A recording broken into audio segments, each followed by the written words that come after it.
Support WrestleFlame! I totally stole that from Wrestle Talk. Merry Christmas, humanoids, from me to you, and I hope you're having a better Christmas than Chris Jericho, as maybe he had a bit too much of the bubbly on this sacred holiday. It began on Christmas Eve when an X account called @WebIsJericho posted an article with the headline, CM Punk and Ace Steel's lawyer reveals only person involved in Brawlout without an NDA. In this article, they quoted a statement made by Stephen P. New, Jim Cornette, CM Punk and Ace Steel's lawyer, from his appearance on the Rip Riders podcast, where he stated, the only person, and granted she's not completely objective and unbiased, the only person not subject to an NDA and not subject to confidentiality provisions is Ace Steel's wife, Lucy. Maybe one day she tells the story. Chris Jericho would quote @WebIsJericho's post, responding saying, I didn't sign one. Now, we all knew Jericho was aware that Brawlout happened, as he was the first to inform Tony Khan during the media scrum that something happened backstage. But this is the first time Chris Jericho publicly acknowledged that he witnessed what happened and he didn't sign a non-disclosure agreement. Hours later, Stephen P. New, who represented CM Punk and Ace Steel after Brawlout against AEW, responded to Chris Jericho's post saying, it's in your employee handbook unless you have a special one. We can figure it out. There is no doubt that was a vague warning, but like most X-beefs, I figured this would be the end of it, but I was wrong. Early Christmas morning, around 4 a.m., Jericho would respond to this, quoting his post and saying, hey, @Stephen P. New, I don't adhere to an employee handbook and have never had one in 4 years of working for AEW. I've also never signed an NDA in my life, ever.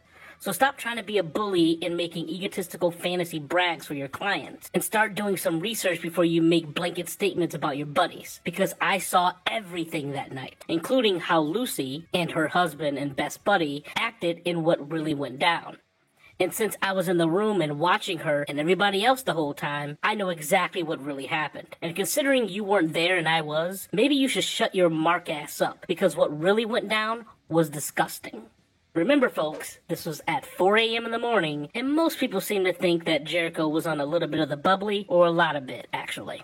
Stephen P. New wouldn't take kindly to this response and responded to Jericho's post saying, thank you, Chris. We will attach this tweet as Exhibit A. Merry Christmas. It seems there may be a few discussions between Stephen P. New and AEW lawyers about this in the future, and it may not be good for Jericho and the AEW side. Jim Cornette would wake up on Christmas morning and choose violence himself, quoting Chris Jericho's post saying, God, Chris, it's Xmas. Slap Tony's dick out of your mouth. You got his dad's money for the next 10 years, and the Buckaroos will still let you play with the cool kids. You don't have to tell the truth, just quit lying. Punk is sorry he made a difference in AEW's business, and you haven't. Whew, that was crazy.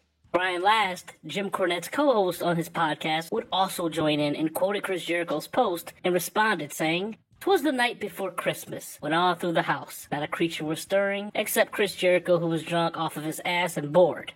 Seriously, Jericho is more full of shit than anyone when it comes to Brawlout, since the day it happened."